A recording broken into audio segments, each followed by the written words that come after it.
자, 바로 시작해보죠.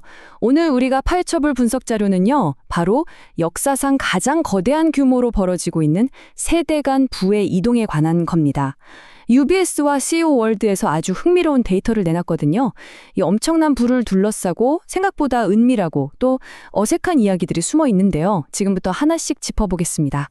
혹시 인기 드라마 석세션 보셨나요? 극 중에서 아들 로만 로이가 억만장자 아버지한테 잘 보이려고 스코틀랜드 축구 클럽을 하나 사들이는 아주 짧은 장면이 있어요.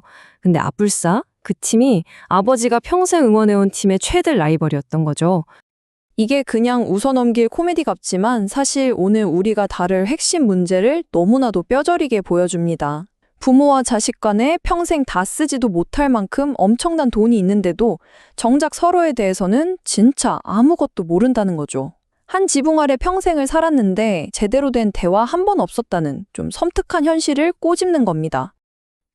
그럼 첫 번째 파트, 거대한 부의 이동에 대해 본격적으로 들어가 보겠습니다. 일단 규모부터 좀 볼까요? 향후 20, 30년 동안 이동할 민간 자산의 규모가 무려 83조 달러입니다. 우리 돈으로 하면 약 11경 원이에요. 11경?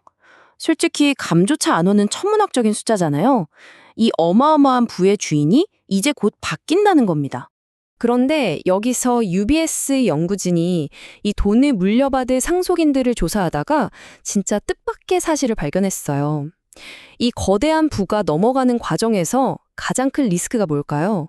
복잡한 세금 문제? 아니면 주식시장 폭락? 아니에요. 가장 큰 위협은 바로 어색함이었습니다. 네, 가족들 사이의 그 어색한 소통 부재 말이에요. 한 익명의 상속인이 남긴 말을 보면 상황이 딱 이해가 갑니다. 상대방이 먼저 말을 꺼내기를 기다리고 있는 것 같다고 하거든요. 그러니까 양쪽 다 돈 얘기를 해야 한다는 건 아는데 막상 입을 떼기가 너무 껄끄러우니까 서로 눈치만 보는 일종의 치킨 게임을 하고 있는 거예요. 그야말로 침묵만 맴도는 거죠. 그럼 이런 침묵이 구체적으로 어떤 대가를 치르게 하는지 다음 파트, 침묵의 대가에서 이어서 확인해 보겠습니다. 데이터를 보면 현실이 확 와닿으실 거예요. 상속인들의 약 80% 정도는 세금이나 지분 구조 같은 재무적인 건 잘 안다고 대답해요.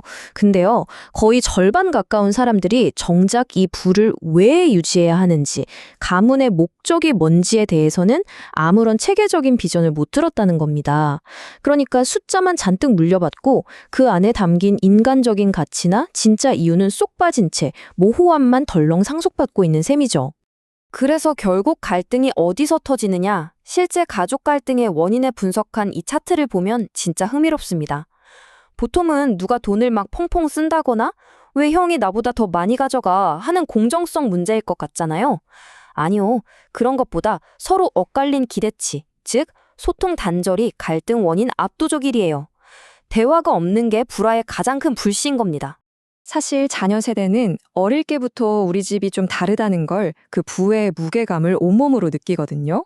그래서 상속인들의 절반 이상이 이런 대화는 적어도 10대 때, 어릴 때부터 시작해야 한다고 말해요.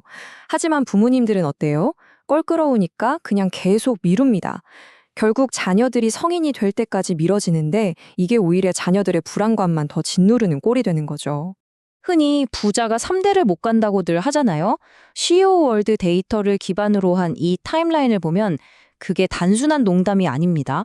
2세대에서 부의 70%가 날아가고 3세대에선 90%가 소멸됩니다. 그러니까 가족 간의 소통 부재는 단순한 어색함을 넘어서 가문의 재산 유지에 말 그대로 치명타라는 걸 아주 노골적으로 보여주고 있는 거죠.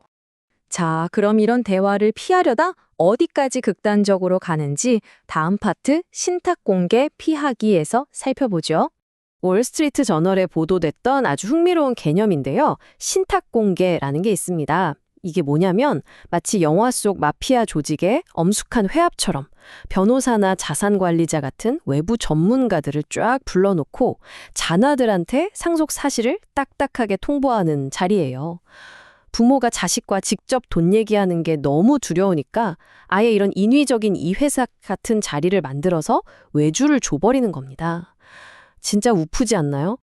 근데 더 심각한 문제는요. 이렇게 엄청난 부를 가진 가문들 중에서 제대로 된 가족 헌장이나 공식적인 소통 규칙, 즉 거버넌스를 갖춘 곳이 4분의 1도 채 안 된다는 거예요. 25% 미만이죠. 그럼 나머지 가문들은 어떨까요? 그냥 체계도 없이 그때그때 주먹구구식으로 대처하다가 결국 피 터지는 분쟁으로 번지게 되는 겁니다. 하지만 변화의 조짐도 분명히 있습니다. 마지막 섹션, 왕조의 대본 다시 쓰기로 넘어가 볼까요? 이 수치 한번 보세요. 요즘 다음 세대들은 더 이상 돈이 떨어지기만을 얌전히 기다리지 않아요. 부의 이전 과정에서 상속인 본인들이 직접 주도권을 쥐고 나서는 비율이 13%에서 22%로 거의 2배나 껑충 뛰었습니다.